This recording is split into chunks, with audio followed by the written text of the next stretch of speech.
right? I think a lot of what I have to present today, I think, has been made easier by the Pandora's box that Rohit opened and then Akshay sort of delved into.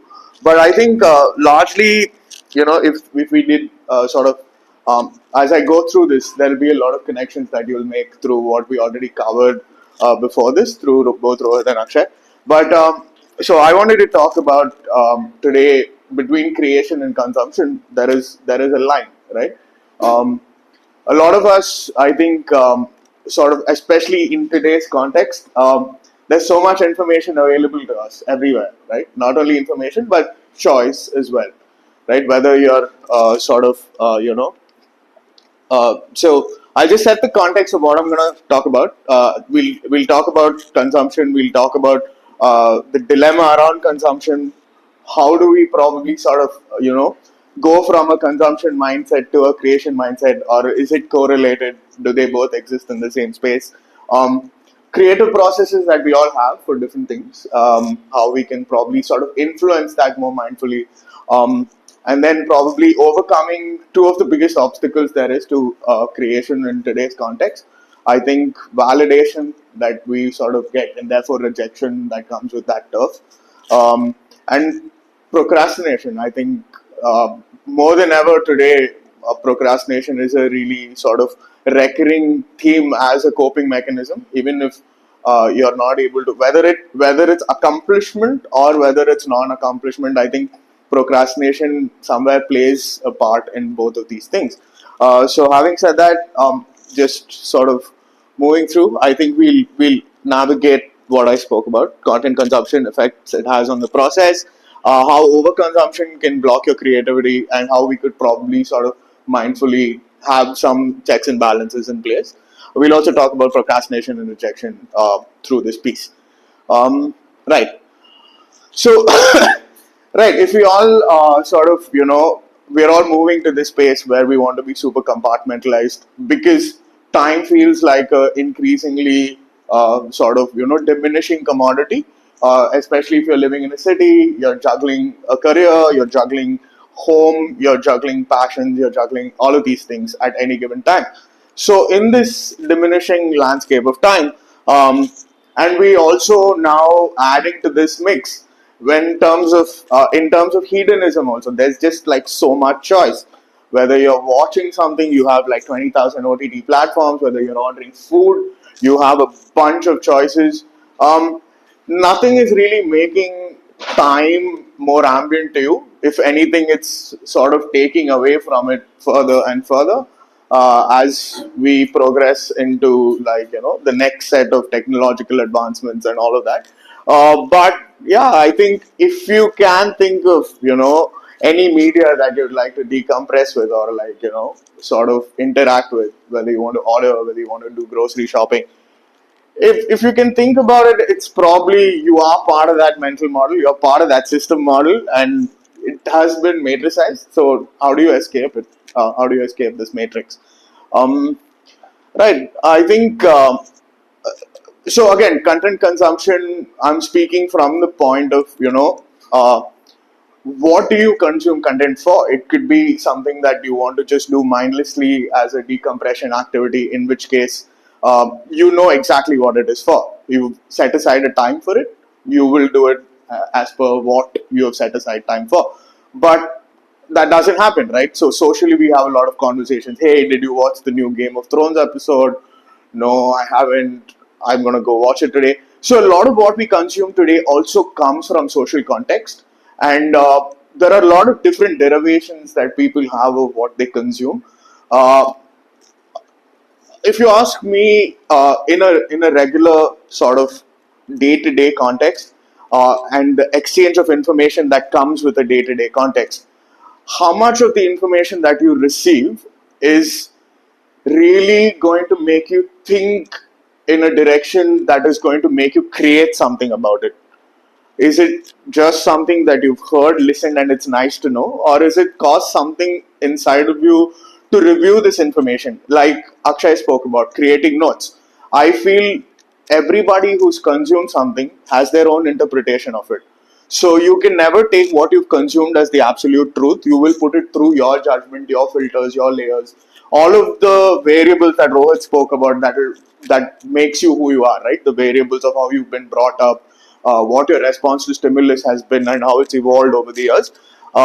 So I think keeping that in mind, right? So if we do get into this whole loop of consuming a lot of content, and we all do it in different forms, um, how do we get out of this loop? What can we do about this loop? How do we get out of this loop? And if we are getting out of this loop, how do we go about probably doing it in a constructive way that not only do you consume, but you can also make sense of what you've consumed and give it meaning to your context, right? So, how do we get out of this gadget-induced, societally validated gridlock? Yeah. Yeah, thanks, man. I was like, oh, questions already. Nice. Uh, so, right, that's what I was saying. Not all consumption is bad. I don't think, I mean, consumption definitely is probably the blankest canvas that you'll have before you form ideas and then sort of try to translate and contextualize that through you. But however, I mean, I'm sure a lot of us, most of us, have ended up binge watching things, sort of, extended our activity of consumption for much longer than we would like to have it. Because why? Primarily, there's some joy. Overstimulation is also a joy, guys. I mean, it comes with its own sort of things that does things for you. Uh, Huh? But then that guilt at the end of it. The guilt at the end of it, right? Oh my god! So I also chose this topic today, just revealing to this room. I had been dabbling with the idea of trying to learn an instrument and make music for over a decade now, and I think I did absolutely fuck all about it until I sort of recognized some of these patterns that I sort of, especially around consumption, right? I'm a hedonist. I like to play a lot of video games. I like to sort of, listen to a wide sampling of music. So innately, I have this makeup to consume as much as possible because I think most of what I have to say and do comes from it, which of course is so true, right? David Gilmour, who's a musician of this band called Pink Floyd, he really said in a song, "All you touch and all you see is all your life will ever be." So I took that to a point where I felt I needed constant overstimulation to be able to create something, but the creation part of it never happened. It always took a backseat, right? So I had to at some point consciously sort of get out of that headspace and introspect. And whatever you see today is a byproduct of that introspection. These are all some tools that sort of help me shift that mindset. Uh, of course, this is like just a framework of what a creative process could look like. Research, ideation, development, revision. But of course, everyone sort of these building blocks might not be in order for everyone. It will probably sit in different places and in your own context. But broadly, I think if you had to put some structure, once you say read a book or heard a song, right? Innately, it's there in all of us that, oh, it would have been nice if I could create something like this or something that comes close, or even create something from it, right? Derive something from it. A lot of fan fiction happens because of things like this. So ideally, the only way to do it, I think, especially when it comes to art, and especially for all of us in our context, where a lot of us pursue art, creativity, etc., after you've done your hustle and you've done your duties and that dedicated time that you have.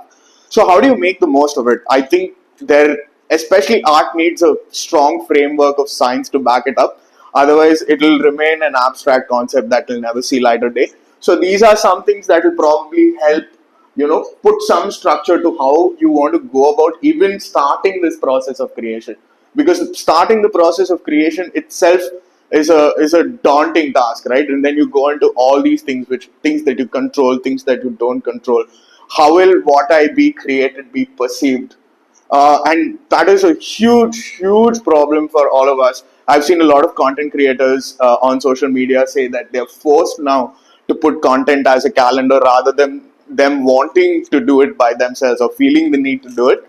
So I think just sort of having this, being mindful of this, is a great way to sort of start. And once you've started, um, how does it fuel creation? I think there are some examples of like how it can be a source of inspiration when you're doing research for writing a novel or an article, when you're watching a documentary to gain insights for a project, discovering new techniques from other creators, also some sources of creativity that I've listed out there. But I think focusing back on this piece, right? A lot of times when you do consume for the sake of creation, right, you always have an end goal sort of in mind that you want to create or that you want to put out. For those sort of situations, I think it's easier to then bring a framework and then sort of have checks and balances in place where you'll sort of keep coming back and checking in whether you're making progress against whatever you set aside for yourself. However, if you want to start creating just for the sake of creation, right, that's a different conversation altogether that I will get through onto the next few slides.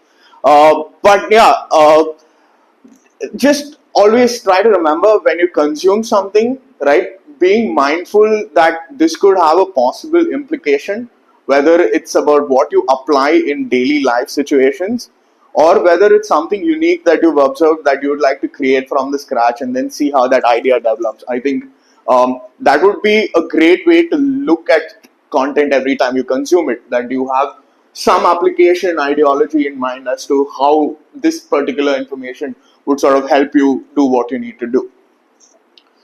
Right. So I just wanted to make this a little interactive.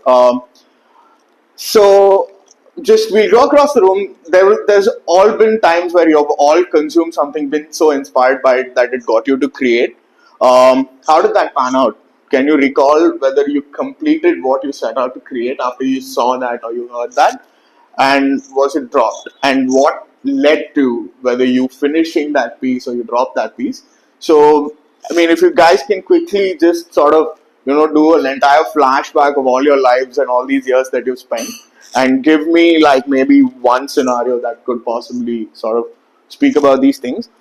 We all talk about success stories on all social media, right? Nobody talks about failure stories, but that's where the true breeding ground of everything that worked is all the things that were flushed down, right?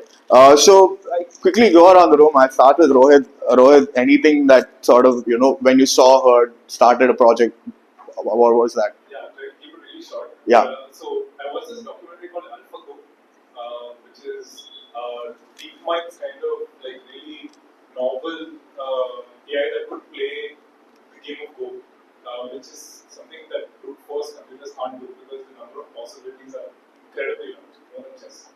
So after watching it and seeing how it worked, I was inspired to see AI play games, and I wanted to develop something, but it never even started because it's incredibly complex. Right. And so if you were to sort of maybe revisit this and say if you were going to go in with a mindset of you wanting to create something that would probably sort of help you actualize what you consumed, would that then now, based on what you tried and on your trial and error, would that change? And if so, what would you possibly sort of want to, how would that take shape? So people are asking how, based on the content I consumed, how it would change. Yeah, I mean, even based on what you realized was not possible, right? I think what I would do is like I would just not try to do everything myself. I would build a team of people who think it's simple. Great, great. I think that's so. In the interest of time, if somebody can sort of really, you have something really specific in mind, please do share with us. Yeah, I can say one Yeah. which was completed. Yeah. So a few months back, like we watched one video. Right. So the music of it and like there are some little bit of like African culture kind of thing. Mm-hmm. We kind of like got especially the drawings also. So it was almost like we watched movie. Like I went to one room and I started trying to make something, some music. Some It's music. kind of like African genre of music he went to, like, we finished the movie in 2.5 hours. He went to his home, he started making music which is African based, and I started drawing something which is African based. African based. And eventually we kind of finished around the same time in 3-4 hours, and we put it together and released it. So that was a small. Nice. Was that instant? Like instantaneous as soon as you saw the film? Yeah. Right? So there was no space to lose that drive to create, right? It was just Yeah. like we Yeah. were so high on it, we Yeah. just like went and started looking at it. Yeah. But there were other instances, not Yeah. long ago, Yeah. where there was gap, Yeah. and still it got completed, but it was like a year long process. A year-long Maybe the process. other way also, there was no gap, but Right. didn't complete it. Didn't But complete I it. just wanted to say like one long release is completed also, so then like Yeah. I mean, I just wanted to bring this up because it's important to be mindful that sometimes, as soon as you consume, you end up creating, right? Sometimes that may not happen. That trigger might not be instantaneous, but I think the idea is to just sort of, build sort of systems and build a very, I would say, a logically designed framework to how you would like to approach it now, and if you would like to come back to it, how you would approach it later, just to keep that somewhere in the back burner and not let it slide away completely. Great. Thank you guys for sharing. So I'm going to the part where I would really like to focus on. So all that was just some context setting. I think Bloom's taxonomy, I think, is pretty self-explanatory. Just sort of, basic framework of what a creative process would look like with the logical tenets attached to it, right? You create, you evaluate, you analyze, you apply, you understand, then you remember. So, I mean, this is like a very sort of a linear way to go about it. But I just wanted to sort of set context with this before. Personally, I think this is what my cycle of trying to create something has looked like. Right? I start off, I see something, I'm inspired. Right? Then usually, as a musician, I try to sort of see how close I can get to what the original piece of creation is as possible. So I'm impersonating at that point. I'm trying to sound like the person. I'm trying to sort of play music or like structure it like the person. Um, then is the cycle of rejection. Either you reject what you've created outright by yourself, or you decide you're brave enough, you take it out to an external canvas and people reject that idea. Really hurts, pricks. But you pick up the pieces. Then there is a period of extended procrastination where, am I really born to do this? Am I the right person to be pursuing this? Is this even worth my time? Do I move on to another activity? I think that cathartic that cathartic section between which has both rejection and procrastination, I feel is super important because one, it really, if you spend a lot of time with why something was rejected either by you or by somebody else, and you really bring it down to what you control and what you don't control, right? It then becomes clear whether you want to pursue that activity or not, and that's why at that stage it's so important. It comes around again. Here the context will slightly change, so I'll come to that. But I think your first rejection and your first line of procrastination will really help what align you to what you're really trying to create after you've tried to somewhat loosely create on the basis of what you've consumed. Um, Right, and then comes imitation, right? So you're no longer impersonating, but you are imitating to some extent. Stylistically, taking cues from something that somebody's probably created. But still, if somebody who had spent a lot of time with that particular artist or that particular art and they saw what you consume, they would probably be able to connect the dots, right? If people really saw. So then you get into that mode where you're trying to imitate, you create something again. Again, now you go through this cycle of rejection, whether it's by you or whether it's by an outside, by external source, by whatever social spaces that you're in. But here, the rejection and procrastination that happens is slightly. If it happens there is a lot more tendency to drop projects at level one because you're first off you've decided that you do not want to go down this track.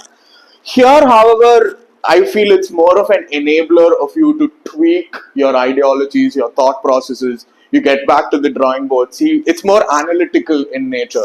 This time when it happens, right? And then you aspire. You really now think that you've been equipped with the tools and the knowledge of what you want to create. So you set out on a path where you create something unique, and it's as interpreted, and then you reinterpret it again through this entire cycle. Right? Finally, you get into a creation space where you've created something. At this point, I think you've probably successfully left behind the need for validation, the need for, even, of course, self critique never goes away, but I think what does go away is the need for validation and you looking outside, because you spend so much time in analyzing, creating a framework for your craft, and then putting in the time to sort of perfect your craft and at least try to understand it and do it your way. And then finally, you get recognition. And like I've had to convince myself so many times, that recognition is just a byproduct of creative persistence. And the funny thing about that is, right, I've played at a few venues and I've done a lot of covers of popular songs, right? And I've also done covers of not so popular songs, but songs which I like. Uh, Surprisingly, the places where I covered songs that were popular, sure, there was a lot of crowd interaction, a lot of crowd participation. Felt good, felt nice to be validated. But the performances where I got great feedback or things that people sort of said, man, hey, I really remembered this about you, were all things that I liked and I put in and poured in a lot of time. So when you get into that space of creation, right, finally you're like, people want to have something relatable to, right? So in this large landscape of so much content available, people would rather take something unique that you've done it your way than take something that has been rehashed and redone, which is also one part of getting here. So I feel this encompasses that entire journey where you start and then where you question yourself and then you go through rounds of rejection and procrastination, and finally you get to a point where you get some people now know what kind of stuff you've put out. It's going to be relatable to some people. There is no such thing as a universal set, so you will still get critique, you will still get feedback, but at that point you already know how to cyclically put it, analyze it, and break it down on how you can improve what you are putting out there. So yeah, finally, just couple of things: overcoming rejection and overcoming procrastination. I think I'm a like for me, the Pomodoro technique was a technique which I procrastinated in trying in the first place, and once I got it, every step I had to sort of further trickle it down and break it into micro pieces. Like I would start off with deep work for 15 minutes and then take a break for 15 minutes. So I mean, I think the key there is to get started on this path and then sort of appropriate, how your attention span, how focused it is or how broken it is, depending on all the variables, how much media you consume on a daily basis, how much of that is short form content, yada yada, all of that. So yeah, I think, but having this framework is a great place to sort of start somewhere. If you are really wondering about where to start, what do I do, this could really help. Um, this is something I see increasingly we're all doing. We're all limiting our screen time. We're all like putting sort of night modes on our Instagram. We're all trying to move away consciously, mindfully, taking breaks from social media. I think it's super important, super contextual for our generation that we decompress from all the information that's available out there for us. And finally, breaking tasks into smaller steps. Sort of, you want to create a film, start at the script. You want to write a book, start with the preface, I guess. So yeah, overcoming a quick few things for overcoming procrastination. Finally, overcoming rejection. Overcoming rejection is not as logical and scientific, and I could probably give you 20,000 things and flowcharts to sort of that would probably logically help you overcome rejection. But really, I think the thing about rejection is you acknowledge that it exists. You see how relevant it is to what you've created. You see where that rejection and feedback is coming from. Is it relevant? How much does somebody know about what feedback they're giving you? How qualitative is what you get? And if all that fails, just remember there are like 20,000, 30,000 success stories of people that we know of how much they put in the grind before they actually made some success of it. So really, I think it's a question of having a logical framework so that you don't waste creation time in sort of understanding what you need to do exactly. Which I hope some of these slides would probably help. And just I think remembering that every great idea tanked at some stage, and a lot of ours also will. It's just a logical progression on the timeline. And one thing is, I think, try to stay super away from emotions when when it comes to creation, because you can have emotions about what you've created, but about how it is perceived out there. If you have strong emotions about it, it will make or break you, and that's not something you really want when you're in a creation mind space. Right? So what do we do? Anything, something. So long as we just don't sit there, screw it up, start over, try something else. If we wait until we've satisfied all the uncertainties, it may be too late. As was said by Lee Iacocca, he was ex-CEO of Ford Motors. A lot of iconic Ford vehicles were incepted during his time at the helm. Um, so just a couple of things to remember. Success isn't linear. Many creators go through cycles of failure before they achieve something.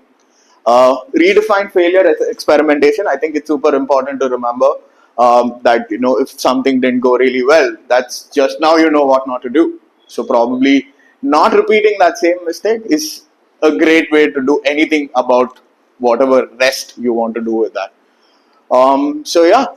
There's a little bit about cultivating a creative practice.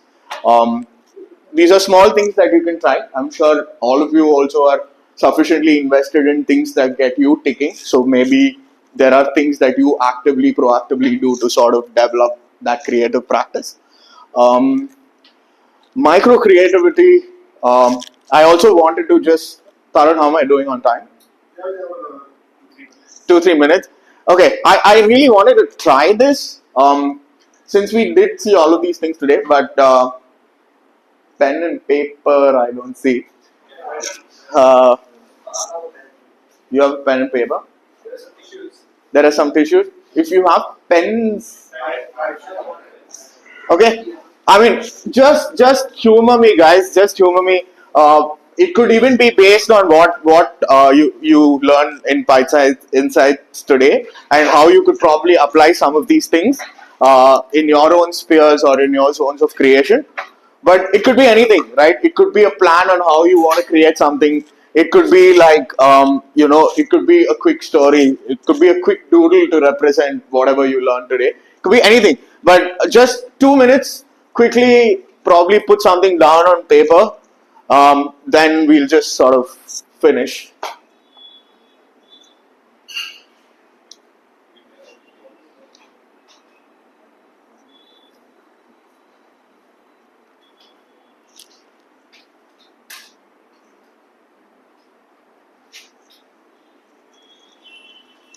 Anything, right? Remember, there is like no.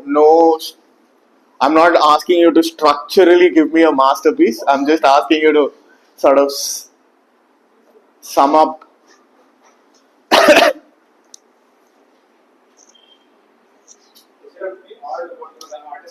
Nothing.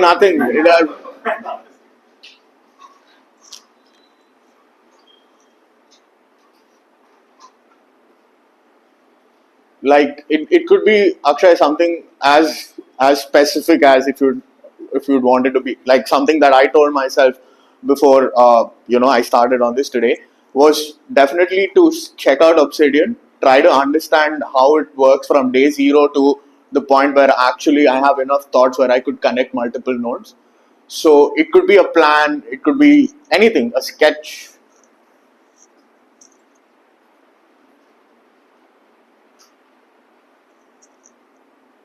It doesn't even have to be specific to the topic, guys. Like anything, whatever. Think of it as something you would probably do before you get into a creative headspace. Whatever that is, whatever your jam is, it could be that.